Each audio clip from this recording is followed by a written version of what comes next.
et je pense qu'il aura des chances de réussir, oui ou non. C'est ça la question. Et vous n'avez pas besoin de passer la personne au laser pour vous dire, franchement, on peut lui faire confiance, on peut compter sur elle, oui ou non. Chez moi, dans le Saint-Quentinois, on dit quelqu'un, il est de service, il est prêt à rendre service. Pas pour obtenir des passe-droits, c'est fini cette époque-là, mais tout simplement pour faire valoir des droits. Moi, j'ai notamment une jeune chef d'entreprise qui a fait sa déclaration URSSAF en temps et en heure, qui donne les consignes au cabinet comptable, mais son virement, il y a un rejet, un blocage bancaire. 10% de plus. Il téléphone, on lui dit « Non, mais 10%. » Il dit « Mais moi, je peux vous prouver ma bonne foi. » Oui, on est d'accord, on va regarder. 10% de plus. Je suis désolé, il ne s'agit pas pour elle d'obtenir un passe-droit. Mais les quelques centaines d'euros en plus, elle en a besoin clairement, plutôt que dans les poches, dans les caisses de l'URSSAF, plutôt pour son entreprise. Là, il y a besoin d'intervenir. Et un élu qui est important a plus de chances de régler des dossiers qui sont importants pour cette personne. C'est ça la question qui se pose. Et moi, je connais bien Camille, je sais à quelle école du terrain elle a été formée, que ce soit sur ces deux communes, mais surtout pour les gens de cette circonscription. Je pense que c'est quelqu'un, si elle est élue députée, qui pourra faire preuve d'efficacité pour vous aider. C'est aussi la raison pour laquelle je suis là ce soir.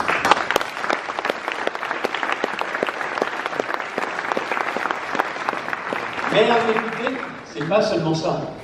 Le député, il est là aussi pour voter des lois, contrôler le gouvernement. Et si vous votez pour Camille, pour Nacera, c'est parce que vous voulez que vos idées, les valeurs auxquelles vous croyez, soient représentées à l'Assemblée nationale. C'est ce qui fait la différence entre un parlementaire et un autre élu. Et je voudrais, pour moi, reprendre deux arguments, deux thèmes qui sont prioritaires à mes yeux, et je crois prioritaires pour nombre de nos concitoyens. Je les ai évoqués tout à l'heure. Le premier, c'est la question de la sécurité. Et quand je dis sécurité, c'est l'autorité, c'est la justice, c'est tout ce qui va de pair. Mais je pense que sur cette question-là, aujourd'hui, nos concitoyens ont besoin d'être rassurés. Les années qui viennent de s'écouler ont été terribles. Et ce n'est pas seulement une question de politique. Non, c'est parce qu'on a aussi un terrorisme qui ne s'est pas éloigné. Et la première des choses, ce qu'il faut bien considérer, c'est que nous avons besoin de renforcer notre niveau de sécurité. Beaucoup vous diront, ouais, ben alors vous êtes tous d'accord. Vous voulez tous plus de policiers, plus de militaires, plus de gendarmes. Oui, c'est vrai que c'est important d'en avoir davantage. C'est important pour davantage surveiller, parfois pour interpeller. Mais vous savez ce que vous disent nombre de forces de l'ordre. Si c'est pour interpeller et que quand il y a un délit derrière, il n'y a pas de sanction, elle est où l'efficacité de la justice? C'est la raison pour laquelle moi j'attends des parlementaires LR et UDI, qu'ils votent très vite ce qui manque aujourd'hui dans notre pays. Je souhaite qu'ils votent à nouveau le rétablissement des peines planchées pour les ministres.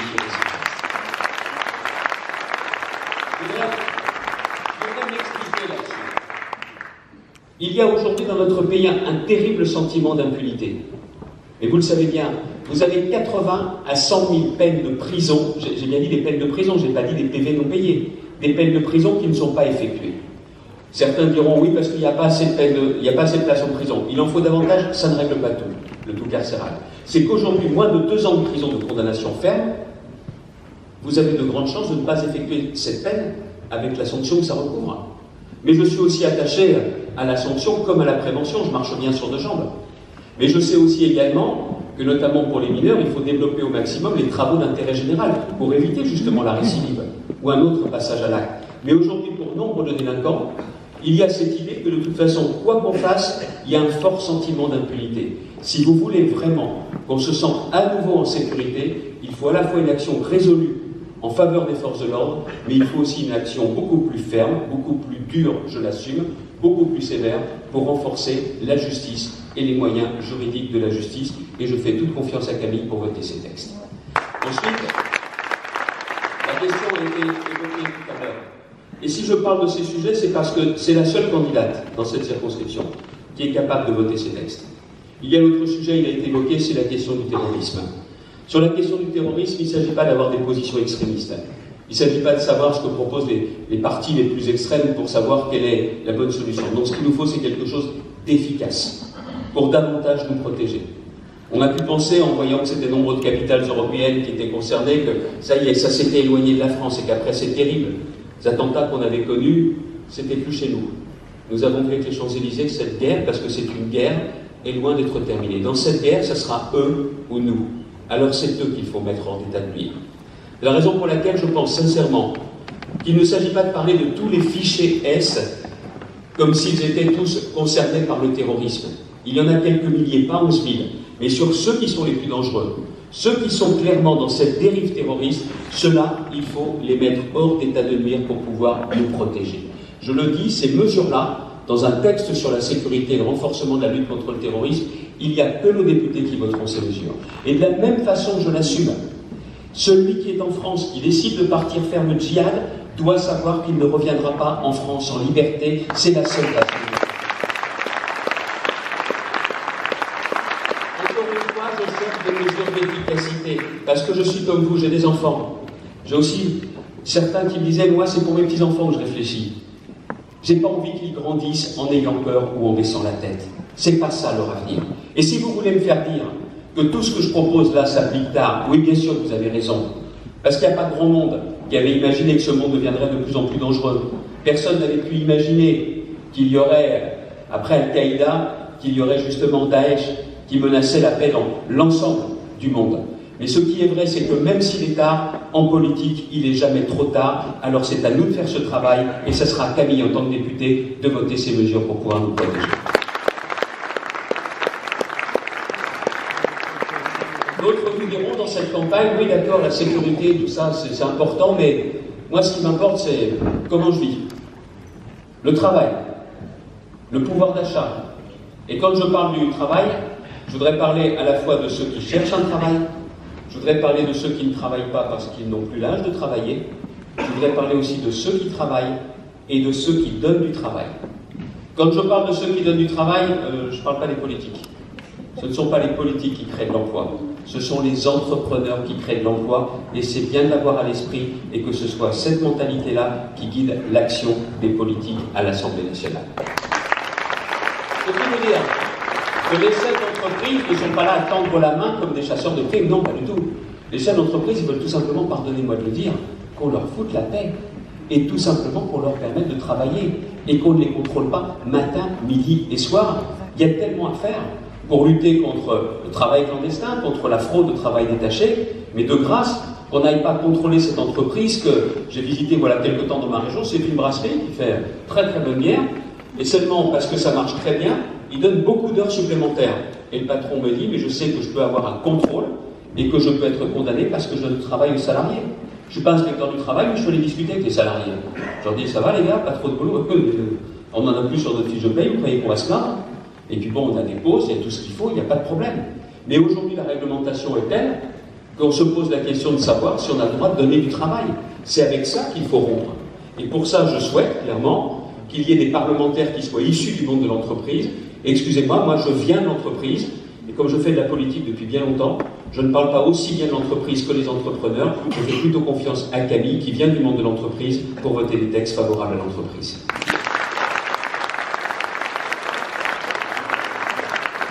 Ensuite, vous avez ceux qui cherchent du travail. Et il est vrai aujourd'hui que de libérer le Code du travail, de libérer les contraintes, ça peut nous permettre, avec en plus la croissance économique, de faire diminuer le chômage. Mais je voudrais aussi qu'on mette un peu d'humain dans la politique, et un peu d'humain dans les textes politiques. Je suis pour ma part favorable à ce qui est proposé, je crois, par le président de la République, la dégressivité des allocations chômage. C'est-à-dire qu'au bout d'un moment, vous touchez moins. Je suis d'accord à plusieurs conditions. La première de ces conditions, c'est qu'on propose à chaque demandeur d'emploi soit un emploi, soit une formation. Mais qu'on propose en premier. Parce que si on ne propose pas en premier un emploi ou une formation, il faut clairement dire qu'on va faire des économies sur les demandeurs d'emploi d'aujourd'hui. Et qu'on va affaiblir leur pouvoir d'achat. Si vous proposez et que les gens disent non, c'est plus la même musique, c'est plus la même histoire. Mais ce qui est vrai aussi aujourd'hui, c'est qu'on ne propose pas à tout le monde un emploi ou une formation. La France est aussi un pays où vous pouvez dire non à 5, 6, 7 offres d'emploi et il ne se passera rien. Ça, c'est pas normal. Mais en premier, je veux aussi qu'on se mette à la place des demandeurs d'emploi. C'est la raison pour laquelle dans ma région, vous l'avez peut-être entendu, j'ai décidé de mettre en place des voitures à 2 € pour les chômeurs. Vous avez peut-être entendu parler de cette opération, je vois que certains c'est le cas. Parce que cette idée m'était venue de la façon suivante. Un jour, un monsieur qui habitait pas Saint-Quentin vient me voir à ma permanence de maire et il me dit « Monsieur le maire, je voudrais rentrer à la mairie, je cherche du boulot. » Je dis « Monsieur, je ne peux pas faire rentrer les gens comme ça à la mairie. » Et par contre, on a ouvert différents restaurants en périphérie, pourquoi vous ne travaillez pas dans la restauration, cuisinier ou pas, je sais qu'il recrute différents profils. Ah, il me dit le problème de la restauration, c'est les horaires. Je dis, ah bon, c'est quoi le problème avec les horaires? Il faut travailler tard le soir et aussi le week-end. Et je dis, ça vous pose problème? Il me dit, oui, ça me pose problème. Ah, je dis, vous n'avez pas une voiture comme tout le monde?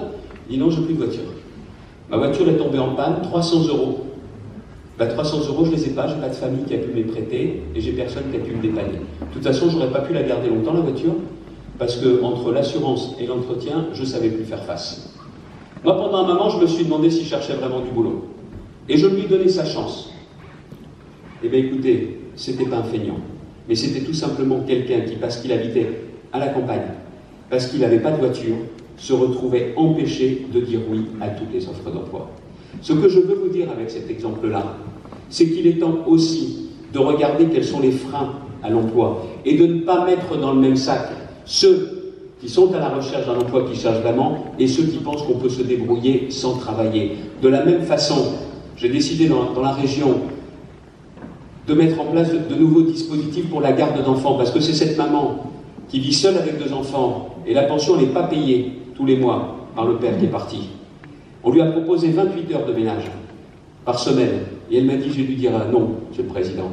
Je dis, pourquoi vous avez dit non? Elle dit, j'ai personne pour me garder les enfants, et donc si je les fais garder, je vais être franche avec vous. Je perds de l'argent en retravaillant et je ne peux pas me le permettre pour mes enfants. De grâce, ne jetez pas la pierre à cette mère de famille, jetez la pierre à un système qui aujourd'hui décourage de travailler, et ce n'est pas les technocrates qui vont changer ça, c'est plutôt des gens comme Camille. Non, vous n'êtes pas trompés, vous n'êtes pas à un meeting de Mélenchon ce soir. C'est un gars de droite qui vous dit aussi que si on doit prendre des mesures qui peuvent sembler dures pour certains, il faut aussi qu'elles soient équilibrées et qu'on se mette aussi clairement à la place des gens. Oui, c'est la droite qui dit. Et de la même façon, je vous dirais qu'un pays comme le nôtre, dans lequel vous avez des gens qui travaillent et qui n'arrivent pas à joindre les 2 bouts, quand vous avez aussi des retraités qui ont travaillé toute leur vie et qui sont à moins de 1 000 € par mois au soir de leur vie jusqu'à la fin de leur vie, quand vous avez des personnes handicapées adultes à 808 € par mois, de grâce, ne me dites pas qu'il y a trop de social, dites-moi plutôt qu'il est mal réparti le social dans notre pays. Vous voulez changer ça? C'est pas la marche qui va changer ça, c'est des gens comme nous, des gens issus de la droite et du centre. Parce que je sais pertinemment que si vous voulez partager les richesses, il faut les avoir créées, les richesses. Et je ne connais rien de mieux pour créer les richesses que le travail. Et qui défend le mieux cette valeur du travail, c'est nous-mêmes. De la même façon, dans ma région, j'ai décidé d'aider ceux qui travaillent et qui doivent prendre leur voiture. J'ai aussi décidé d'aider ceux qui, parce qu'ils travaillent, doivent faire garder leurs enfants. Ça peut sembler pas beaucoup. 20 à 30 € par mois. Parce que je dirais que la région, ce n'est pas normalement sa mission première, mais cet argent, je le retrouve dans l'économie. Pour la garde d'enfants, on a lancé cette opération il y a 2 mois et demi seulement. On a près de 7000 personnes qui ont déjà déposé un dossier ou qui touchent cette aide à la garde d'enfants. Et à part ça, il n'y a pas de problème de pouvoir d'achat dans notre pays. Alors il faut aider les gens qui travaillent. Et ce que je vous dis dans ma région, il y a une façon très concrète d'aider les salariés au niveau national. C'est avec le rétablissement des heures supplémentaires défiscalisées que votre académie fait. Je dis, et Roger s'en souvient bien, cette mesure, j'en parle pas parce que j'étais ministre du Travail au moment où on les a mises en place. Mais cette volonté qui était celle de Nicolas, de remettre en place ces heures supplémentaires, excusez-moi, on va vous dire que ça vole le travail des gens et que parce qu'il y a des heures supplémentaires, on n'embauche pas plus. Mais mon Dieu, encore une fois, ma brasserie, 6 salariés qui font 4 heures par semaine, 28 heures, 6 x 4, 24, on ne va pas prendre quelqu'un pour 24 heures. Et pourquoi? Parce que si demain elle ne se vend plus aussi bien sa bière, il fait quoi avec le salarié? Il fait quoi? Et donc, il continue à donner du travail. Alors vous avez aussi les grands experts, les grands technocrates, notamment bien sûr qui disent non, ça coûte cher les heures supplémentaires. Ah bah oui, ça coûte de l'argent. Parce que vous n'avez pas de cotisation sociale à payer, il y a moins d'argent qui rentre, c'est vrai. Comme vous ne paierez pas d'impôts sur les heures supplémentaires, il y a moins d'argent qui rentre. Mais eux qui savent compter, là, les technocrates, qu'ils aient aussi l'honnêteté de reconnaître qu'il y a de l'argent qui rentre. Quand vous êtes avec un salaire qui n'est pas mirobolant, qui est 2 SMIC, et que vous avez l'équivalent d'un 13e mois à la fin de l'année, vous en faites quoi du 13e mois? Ben, la plupart du temps, vous ne l'économisez pas. Vous le dépensez. C'est pour faire plaisir à la famille. C'est parfois pour préparer le changement de voiture. C'est pour équiper la maison. Et tout cet argent qui rentre dans la poche des ménages, c'est aussi de l'argent qui est dépensé, consommé et qui fait aussi des recettes de TVA. Alors qu'ils aient l'honnêteté, les technocrates, de dire clairement que s'il y a de l'argent qui ne rentre pas, il y a aussi de l'argent qui rentre par ailleurs. C'est une mesure favorable à l'économie et favorable au pouvoir d'achat, les heures supplémentaires. Et il y a ensuite la question question des retraites, je vous en parlais à l'instant. Nous sommes les seuls à être vraiment clairs sur le fait de dire que si nous vivons plus longtemps, il faut aussi accepter de travailler plus longtemps. Mais en travaillant plus longtemps, c'est aussi l'occasion de cette justice. Une femme d'artisan, de commerçant, de profession libérale, demandez-lui quelle est sa retraite, le montant de sa retraite. Très loin des 1 000 euros. Très loin des 1 000 euros. Et vous avez beaucoup de personnes qui, notamment, n'arrivent pas à ces 1 000 euros par mois. Alors je dis, c'est aussi dans notre projet qu'il y a la volonté concrète d'augmenter les petites retraites. Et encore une fois, je ne confonds pas la solidarité avec l'assistanat. Je ne veux pas de l'assistanat. Mais je sais qu'on est aussi à un moment où certains nous ont reproché, Roger, tu le sais bien, quand il y a eu le débat sur le projet, de dire « Ah là là, vous faites des cadeaux, vous parlez de pouvoir d'achat. » Oui, bien sûr. Et pourquoi on parle de pouvoir d'achat? Parce que depuis 2008, depuis la crise des subprimes et ses conséquences, il n'y a pas un Français qui a une situation professionnelle équivalente qui vive mieux qu'il y a 9 ans. Il n'y en a pas un. Parce que le chômage a commencé aussi avec nous quand il y a eu cette crise mondiale. Parce que le chômage a continué malgré les promesses de François Hollande. Parce que les impôts ont aussi augmenté. Et dans ces conditions, quand nous parlons de pouvoir d'achat, c'est parce qu'on a conscience qu'il y a trop de Français qui aujourd'hui se serrent la ceinture. Elle est là la vérité. 11 millions de nos concitoyens sont à moins de 10 euros par mois à la fin du mois sur leur compte, quand ce n'est pas au début du mois. Et que nous devons nous veiller à ce que ceux qui peuvent donner du travail puissent se faire plus facilement, mais aussi de penser à ceux qui travaillent et qui ont les pires difficultés. Parce que parfois c'est les transports, parce que parfois c'est aussi le logement qui est devenu tellement cher qu'on est obligé de s'éloigner de son lieu de travail, tout simplement pour pouvoir se loger dans des conditions qu'on espère décentes. C'est toutes ces questions-là aujourd'hui qui concernent nos concitoyens. Et sur toutes ces questions-là, il n'y a que le projet de la droite et du centre qui apporte, j'en suis persuadé, de vraies réponses. Alors si je parle du pouvoir d'achat, c'est parce qu'il y a une vraie différence.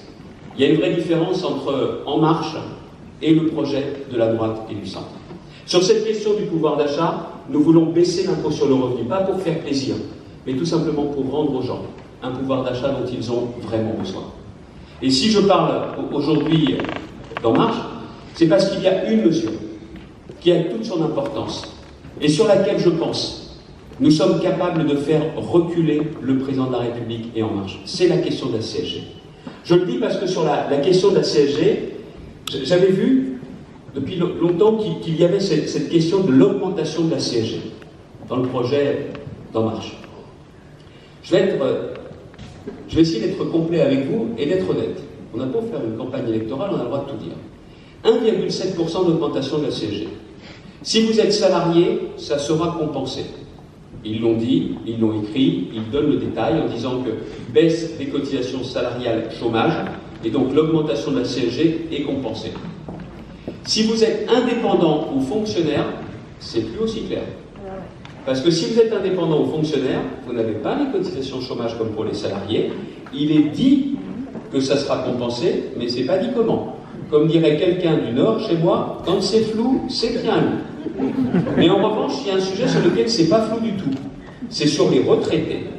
Si vous êtes retraité et que vous avez plus de 1 200 euros par mois, retraite de base, retraite complémentaire, c'est pas seulement la retraite de base à 1 200 euros, c'est l'ensemble de vos revenus à 1 200 euros, vous aurez cette augmentation de la CSG et ce ne sera compensé nulle part. Et même si vous avez des placements ou des petits placements, vous serez impacté par l'augmentation de la CSG. Ça veut dire que vous allez avoir plusieurs dizaines d'euros en moins à cause de la CSG. Ça veut dire qu'on va commencer le quinquennat pour les retraités avec cette augmentation de la CSG. François Hollande avait inventé l'idée folle des riches qui étaient à plus de 4 000 euros. Enfin, ceci étant, même avec moins de 4 000 euros, vous êtes payé des impôts sous François Hollande.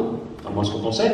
Mais là, dès le début, un retraité à plus de 1 200 euros, il y perd. Si en matière de pouvoir d'achat, ceux à qui vous en parlez vous disent qu'ils n'ont pas de problème, que tout va bien, ils peuvent se permettre. Mais moi, je reste intimement convaincu qu'aujourd'hui, nombre de retraités sont à quelques dizaines d'euros par mois, parce que quelques dizaines d'euros par mois, ça fait quelques centaines d'euros par an. Et vous savez aussi que les retraités ont en général tout prévu, tout compté. Ça les oblige à changer tous leurs plans, à se serrer la ceinture sur d'autres points, et qu'en plus, c'est aussi comme ça, bien souvent, qu'on se permet de faire plaisir aux enfants et aux petits-enfants. Ça, c'est terminé. Si c'est le projet d'En Marche, alors plutôt que de voter pour la candidate d'En Marche, votez plutôt pour Camille Belin. Là, elle au moins, elle s'occupera de votre pouvoir d'achat avec la baisse de l'impôt.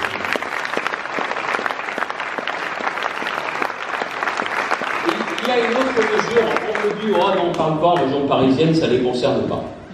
C'est la question du diesel. Parce que même en région parisienne, il y a des voitures quand même. Qui est-ce qui ici roule au diesel? Ça fait du monde quand même.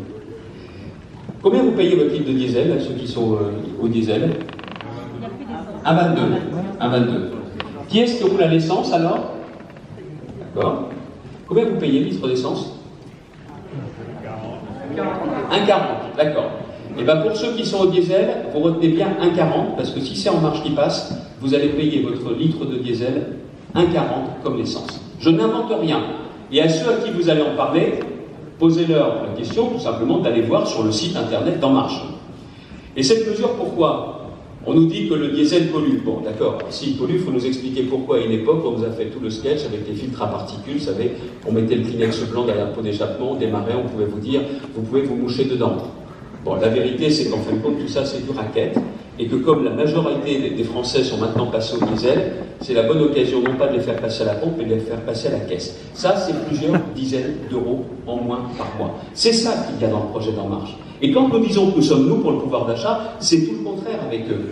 Alors moi, je vais vous dire, j'ai un diesel, c'est pas par plaisir, c'est tout simplement parce qu'on roule plus que la moyenne. Et c'est parce qu'on roule plus que la moyenne, et même si c'est plus cher à l'achat, on s'y retrouvait parce que le diesel était moins cher.